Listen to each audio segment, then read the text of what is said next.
Welcome to Guide Guru. We hope this video helps. You start by verifying system requirements and unlocking the phone. This ensures the feature appears. Once done, connect to Wi-Fi and plug in to avoid interruptions while updating. Next, open Settings and search for Genmoji or check Accessibility and Keyboard sections. You need the right menu to proceed.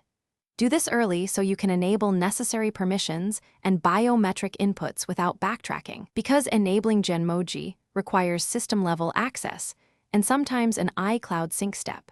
Now enable the actual Genmoji toggles and grant required permissions. You must allow camera and microphone for live capture and the keyboard for suggestions. Once enabled, choose whether to use live capture or import an existing avatar. Live capture maps expressions in real time, while import preserves a stylized look. Make sure to turn on iCloud sync so your Genmoji models back up and sync across devices. This prevents redoing calibration and keeps your personalized emojis consistent. Finish by calibrating and testing your Genmoji so it tracks expressions accurately. Follow on-screen prompts to move your head, blink, and smile.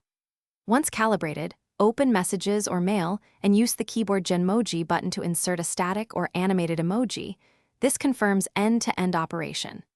If something fails, reboot the device and recheck camera/microphone permissions.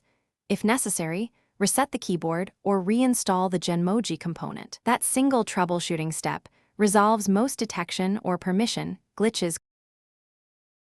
Thanks for watching. Consider subscribing if we helped you today.